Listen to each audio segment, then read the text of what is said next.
February 2013. A federal courthouse in Chicago. The case on the docket isn't about weapons or wire fraud in the usual sense. It's about honey. Two executives from a Hamburg company, Alfred L. Wolf GmbH, are at the center of a United States Department of Justice prosecution over roughly $80 million worth of honey moved into America with its true origin disguised. Barrels relabeled. Paperwork rewritten. Investigators called it Project Honeygate. And here's the question that should follow you into your kitchen tonight. If honey is just honey, one ingredient made by bees, why did it take Homeland Security agents years to figure out what was actually inside the jar? If you like investigations built strictly on labels, court records, and published regulations, with nothing invented, subscribe now. This channel exists to make your pantry harder to fool.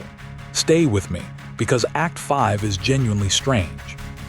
Walk into any large supermarket in North America or Europe and find the honey. It's usually near the peanut butter, sometimes near the tea. And what you see is a wall of gold, squeezed bears, glass hexagons, big plastic jugs with a picture of a hive and a meadow. On the front, 3 words in a friendly font: pure natural honey. Most people buy that shelf the same way. You reach for the one that looks clean, clear, bright, liquid, pourable. Maybe you pick the cheapest because honey is honey, right? One ingredient, bees make it. There's nothing to get wrong. That instinct is exactly the problem, and I want to be precise about why. Start with arithmetic. The United States Department of Agriculture publishes honey production and import figures every year, and they've told the same story for 2 decades. Americans eat far more honey than American bees produce. Domestic production has run in the neighborhood of 120 to 160 million pounds in recent years, while consumption sits several times higher. The gap is filled by imports. The majority of honey sold in the United States comes from somewhere else, and it arrives in bulk, in drums, before it ever meets a bottle with a farmhouse on it. That's not a scandal by itself. Coffee is imported too, but honey has a property coffee doesn't. Coffee beans look like coffee beans. Honey is a viscous amber liquid, and so is a whole family of industrial sugar syrups that cost a fraction of what honey costs. Rice syrup, corn syrup, beet and cane-derived syrups. Blend them into real honey carefully and your eyes cannot tell. Your tongue often can't either. That's the entire architecture of the problem. A premium product that physically resembles a commodity product. Now, here's where the consumer instinct goes wrong in a way that's almost poetic. Most shoppers treat clarity as quality. Crystal clear, glassy, never grainy, pours like syrup at room temperature in January. That looks like the good stuff. In reality, raw unprocessed honey from a single apiary tends to be a little cloudy, tends to granulate over weeks or months, and behaves differently in a cold kitchen than a warm one. The perfectly uniform, eternally liquid, water-clear product is the one that has been heated and filtered hard to look that way. So we've trained ourselves to prefer the most processed version, and then we've trained ourselves to pay less for it. The second wrong instinct is trusting the front of the pack over the back. Front-of-pack imagery is marketing.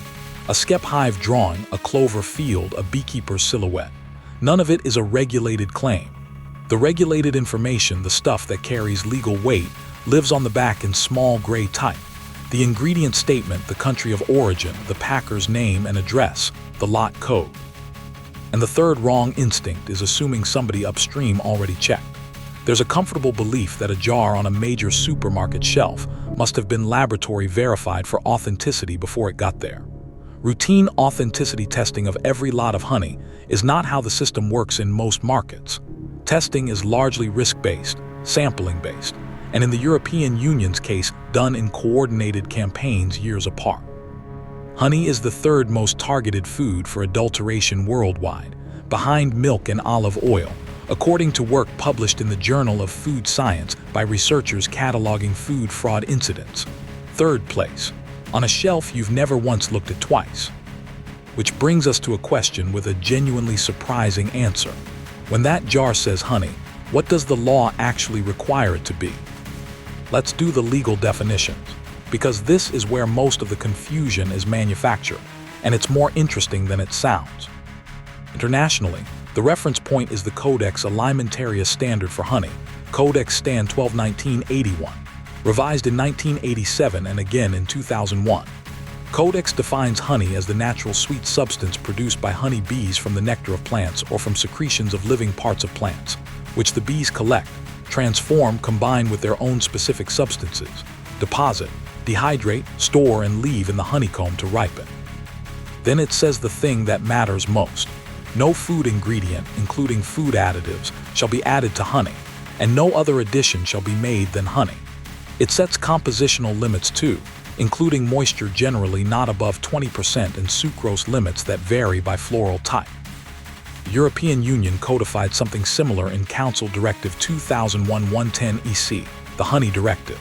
It defines honey, forbids removing pollen and other constituents specific to honey except where unavoidable during filtration, and requires origin labeling. That last part had a famous weakness. For years, blends could be labeled with phrases like blend of EU and non-EU honeys, which told you almost nothing. In 2024, the EU adopted amending Directive 2024/1438, part of the so-called Breakfast Directives package, requiring the countries of origin to be named on the label in descending order of weight.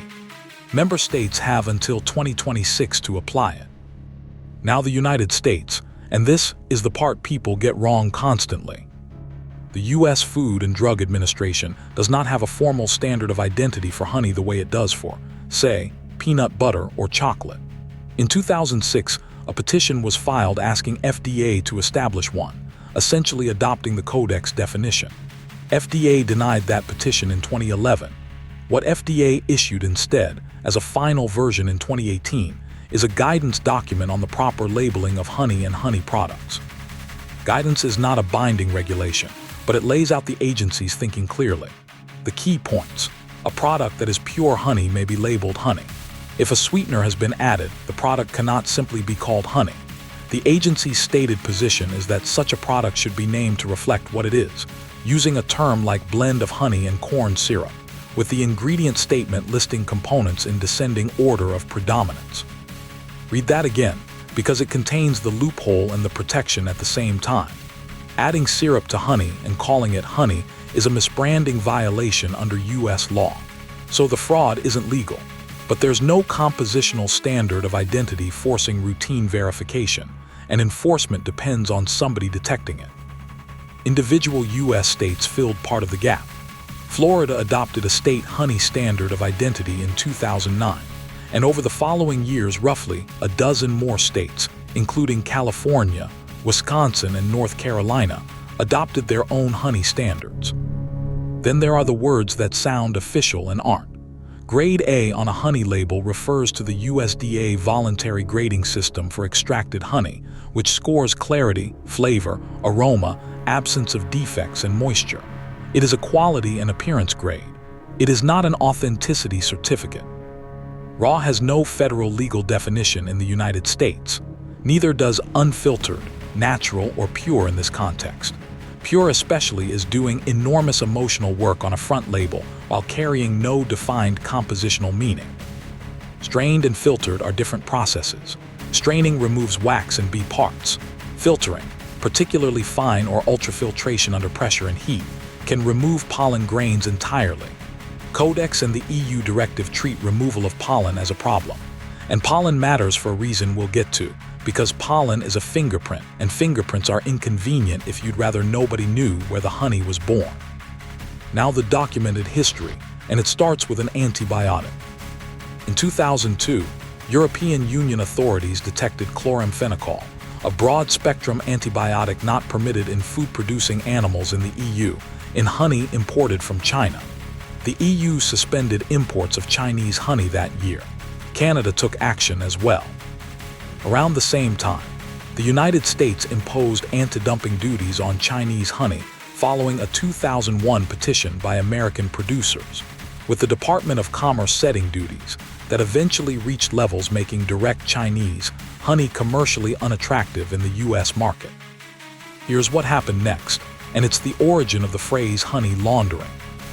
If Chinese origin honey faces punitive duties in America, and the same honey routed through a third country doesn't, then there's a large financial incentive to change the paperwork. Investigators documented exactly that. Shipments moved through countries including India, Malaysia, Thailand, Indonesia, and Taiwan, sometimes physically transiting, sometimes only on paper, emerging with new certificates of origin. Some was filtered, decolorized, or blended along the way to make tracing harder. Which brings us back to that Chicago courtroom. The U.S. Immigration and Customs Enforcement investigation known as Project Honeygate ran for years and became, by the Justice Department's own description, the largest food fraud prosecution in United States history. In February 2013, federal prosecutors in the Northern District of Illinois announced charges connected to Alfred L. Wolf, GmbH, the Hamburg-based food ingredient trader. The government alleged the scheme avoided roughly $180 million in anti-dumping duties, with the honey itself valued at around $80 million. Two former ALW managers, Stephanie Gieselbach and Magnus von Buddenbrock, were sentenced in 2013 after pleading guilty. Court records also documented that some of the honey involved had been found to contain the banned antibiotic. On the same day, the Justice Department announced that 2 American honey processors had been charged. Grove Farms of Onsted, Michigan, and Honey Holding, doing business as Honey Solutions, of Baytown, Texas, each entered deferred prosecution agreements. Grove Farms agreed to pay $2 million. Honey Solutions agreed to pay $1 million. Both companies acknowledged buying honey they should have known was transshipped Chinese product. Grove Farms, one of the largest honey packers in the country at the time, filed for bankruptcy protection later that year. Europe ran its own reckoning twice, and the numbers are worth holding onto. Between 2015 and 2017, the European Commission coordinated a control plan on honey authenticity across member states. Of the samples analyzed, around 14% were flagged as not complying with the honey directive's provisions, chiefly for suspected added sugars. Then came the 2023 report. The European Commission, working with the Joint Research Center and the Anti-Fraud Office OLAF, published findings from an operation called From the Hives, covering honey imported into the EU. 320 samples were taken at the border between late 2021 and 2022. Of those, 147, roughly 46%, were flagged as suspicious of containing added sugar syrups. The report noted that the proportion varied sharply by country of origin, and that some importers' consignments were flagged far more often than others. The Commission was careful to state that flag does not equal legally proven adulteration in every case, because the analytical methods used carry interpretation limits. But 46% is not a rounding error. The United Kingdom, post-Brexit, saw related concern. In 2023 and 2024, British media and beekeeping organizations pressed the issue after UK blended honeys were flagged in testing of the type used in the EU operation. The UK Food Standards Agency's position has been that no single test is currently definitive for honey authenticity, and that it works with industry on a testing strategy. Producers and packers dispute results regularly, and that dispute is itself part of the documented story. Regulation grew out of all of this. FDA maintains import alerts allowing detention without physical examination of honey shipments from specific firms for antibiotic residues and for suspected transshipment. And the industry created its own answer, which we'll examine when we get to how you actually read a jar. Right, you're standing in the aisle. You've got maybe 90 seconds. Here's the inspector's routine, and none of it requires a laboratory. Rule 1. Ignore the front entirely for the first 30 seconds. Turn the jar around. The front is a painting, the back is a document. Rule 2. Find the ingredient statement and count the words. Under US and EU labeling rules, an ingredient list on a single ingredient food should say one thing: honey. If you see honey plus anything, glucose syrup, fructose syrup, invert sugar, rice syrup, corn syrup, you are holding a blend, and the law in most markets requires the name of the food to reflect that. That's the good news. Legitimate blends generally declare themselves. The fraud you're worried about doesn't announce itself in the ingredient panel at all, which is why the rest of the routine matters. Rule 3. Find the country of origin and notice how specific it is. A single named country is the strongest signal available to a shopper. A phrase describing a blend of honeys from multiple regions without naming them is legally permitted in some markets, and tells you the supply chain is long and mixed. Long and mixed isn't proof of anything. It's just a bigger surface area for problems, and it means the packer likely bought bulk on the world market rather than from known apiaries. In the EU, once the 2024 amending directive is fully applied, you should see actual country names in descending order of weight. Until then, vagueness is legal. Rule 4. Read the packer line. Look for packed by or distributed by with a real company name and a real address, and notice the difference between packed in a country and product of a country. Packed in tells you where the bottling happened. It does not tell you where the bees were.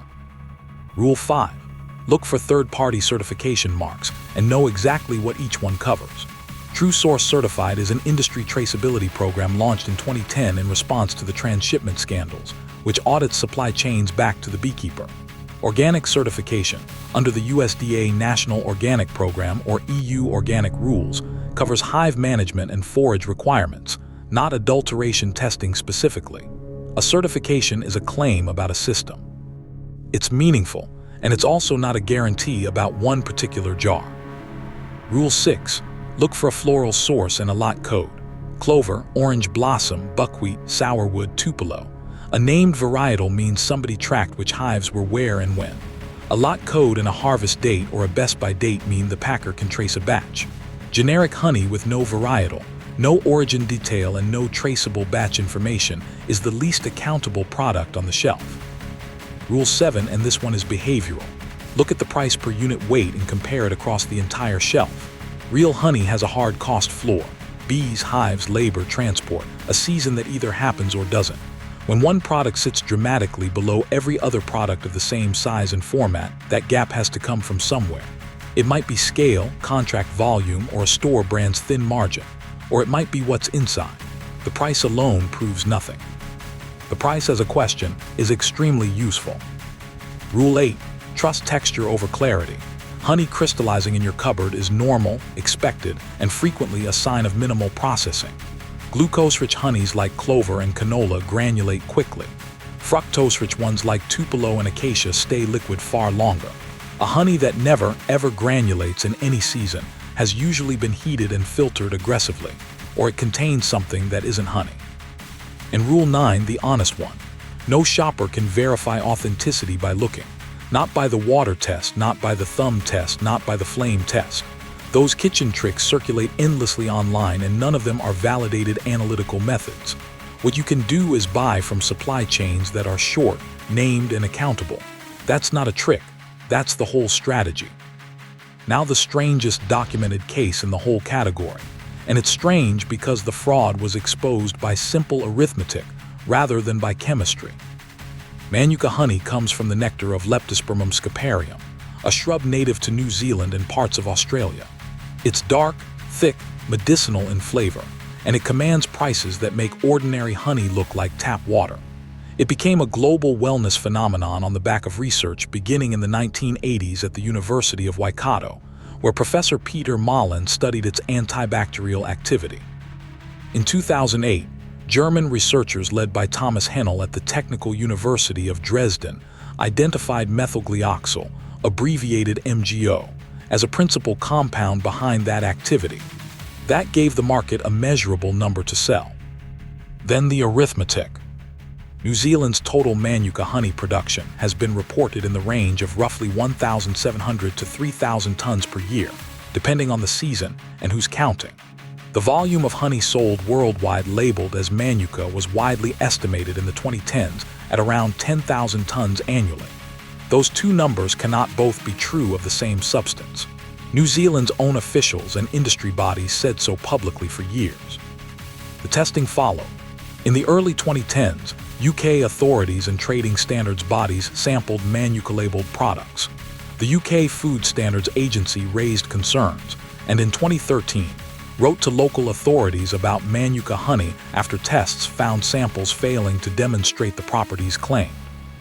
Similar issues surfaced in Hong Kong, where the Consumer Council tested manuka products, and in the United States, where in 2014 the FDA issued warning letters to importers of manuka honey products over labeling, and in some cases, over claims that turned them into unapproved drug claims. Some of those letters also addressed products presented as manuka that contained added sugar syrup. Here's the part that makes this case genuinely unusual. New Zealand responded by writing a chemical definition of a word. In 2017 and finalized in 2018, New Zealand's Ministry for Primary Industries introduced a scientific definition of manuka honey for export. To be exported as monofloral manuka, honey must meet a specified combination of 4 chemical markers, including 2-methoxyacetophenone, plus a DNA marker from manuka pollen, at defined thresholds. Multifloral manuka has a separate, lower threshold set. Every batch exported from New Zealand must be tested by an approved laboratory. That is, as far as food regulation goes, an extraordinary intervention, a national government defining a marketing term by molecule. And it did not settle the argument. Australian producers, who also harvest Leptospermum species, objected strenuously to New Zealand's attempts to secure exclusive rights to the word. New Zealand's Manuka Honey Appellation Society pursued certification, trademark applications in multiple jurisdictions. In 2021, the UK Intellectual Property Office rejected the New Zealand application. In 2023, New Zealand's own Intellectual Property Office issued a decision against the certification mark application there as well. And in 2023, the New Zealand Manuka Honey Appellation Society announced it was ending its international trademark campaign. So the chemical definition stands for exports, while the word itself remains contested. What should you take from this if you're standing in front of a small, very expensive jar? A few concrete things, and all of them are label facts. Genuine New Zealand export manuka carries a grading system. UMF, the unique manuka factor, is a quality trademark administered by the UMF Honey Association, which references markers including MGO and leptospirin. MGO rating state milligrams of methylglyoxal per kilogram. A jar with a vague number and no defined system behind it, or a jar labeled active with no explanation of what's active, is telling you less than it appears to. And a jar of manuka priced like ordinary honey is describing an economic impossibility. That's the whole lesson of this act. Sometimes you don't need a laboratory. You need a calculator and the willingness to notice when the numbers of the world don't add up. Let's talk money, because every purity problem in food is a price problem wearing a costume. Honey has a cost floor set by biology. A colony has to be fed, moved, treated for varroa mite, and it has to find a nectar flow.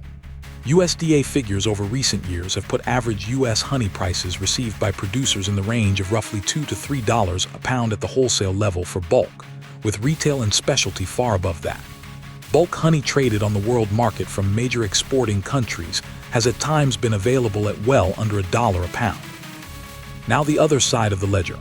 Industrial sugar syrups, whether from corn, rice, beet, or cane, are commodity products made in large chemical plants at a cost measured in cents per pound. The arbitrage is enormous, and it scales. Every percentage point of syrup blended into a tanker of honey is margin. So what actually changes inside the jar? First, the sugar profile. Honey is mostly fructose and glucose in a characteristic ratio with small amounts of other sugars, along with trace enzymes, amino acids, organic acids, minerals, and pollen. Syrups are cleaner and simpler. Blend them in and you dilute everything that isn't sugar. The enzymes honeybees add, invertase, diastase, glucose oxidase, get proportionally reduced. Second, the pollen. This is where the 2011 reporting by Food Safety News became famous. Working with Vaughn Bryant, a palynologist at Texas A&M University, that investigation reported that a large majority of the honey samples bought from U.S. supermarkets, drugstores, and big box outlets contained no measurable pollen. The reporting framed missing pollen as a sign of ultrafiltration, a process using heat and pressure through fine filters that can strip pollen out, removing the geographic fingerprint that lets a laboratory say where the honey came from. It's worth being fair here. The honey industry and some scientists pushed back, arguing that ordinary commercial filtration removes pollen for legitimate reasons, that pollen content varies naturally, and that pollen absence alone doesn't prove adulteration. Both things can be true.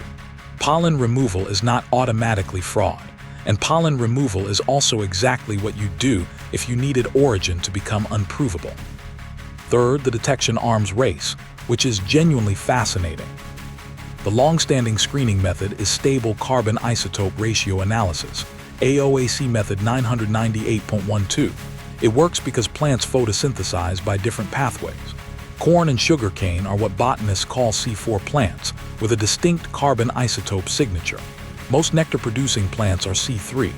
Add corn syrup to honey, and the isotope ratio shifts detectably. So adulterators move to C3 syrups. Rice syrup, beet syrup, wheat syrup.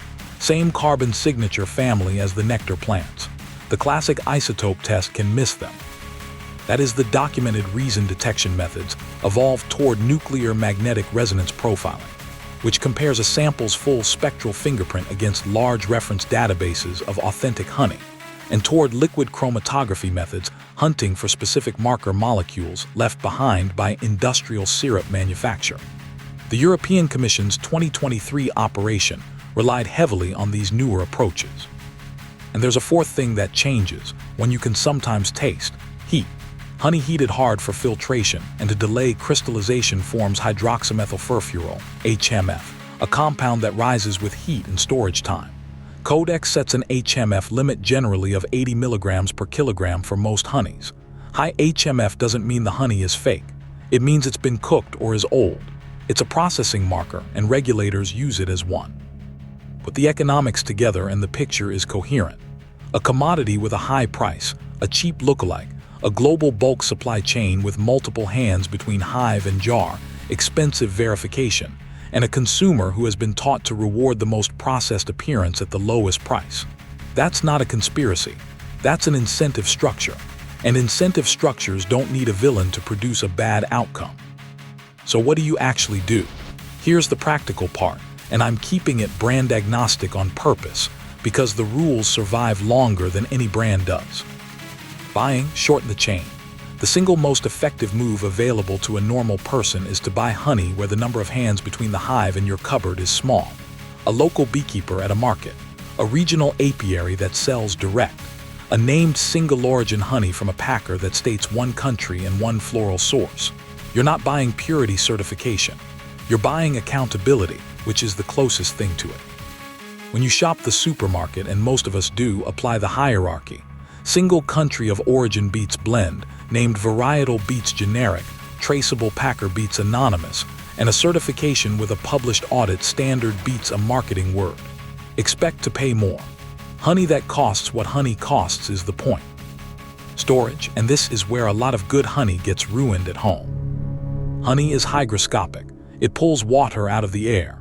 Ripened honey sits at roughly 17 to 18% moisture, and below about that level the sugar concentration is high enough that yeasts can't work. Push moisture above roughly 19 or 20% and fermentation becomes possible.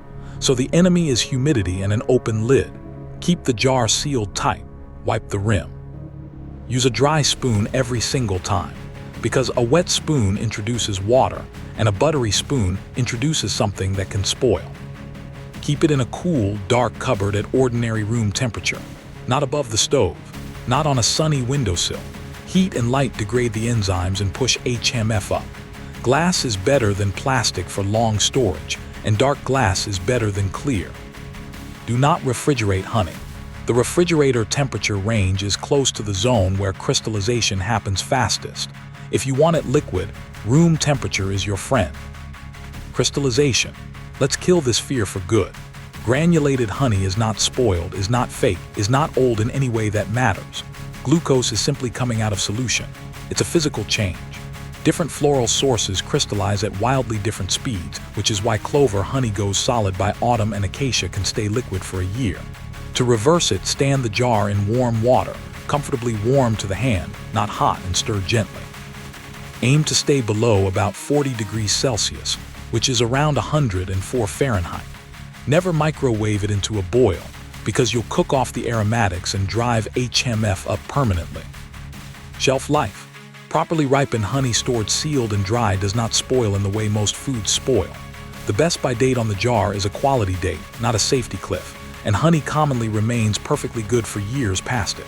What changes over time is color, which darkens, aroma, which fades, and HMF, which climbs. You'll often hear that edible honey was recovered from ancient Egyptian tombs. It's repeated everywhere, and it's genuinely difficult to verify with a solid published source, so treat it as folklore rather than fact. What is well documented is honey's low water activity and natural hydrogen peroxide production, which together make it a poor home for microbes. The one hard safety rule: never give honey in any form, raw or pasteurized, to an infant under 12 months old. Honey can contain spores of Clostridium botulinum, harmless to older children and adults, but an infant's gut can allow those spores to develop into infant botulism. This is the settled position of the U.S. Centers for Disease Control and Prevention, the American Academy of Pediatrics, and the UK National Health Service. No exceptions, no brands, no honey dip pacifiers. For a prepper pantry, honey earns its place. Dense calories, indefinite practical shelf life, wound care history, and it makes stored grain palatable. Buy fewer jars, buy better ones, keep them sealed, keep them cool, and rotate them slowly with the seasons. Here's what stays with me. Honey is one of the oldest foods we have, made by an insect that has no interest in our supply chains, and we managed to build a global market complicated enough that a federal agency needed years to find out what was in the barrel. The bees never changed. We did. You don't need a laboratory. You need the back of the jar, one named country, one named flower, a packer willing to sign their name, and the discipline to pay what the thing actually costs. If this was useful, subscribe, because there's a whole shelf of foods built exactly like this one. And tell me in the comments which subject you want next.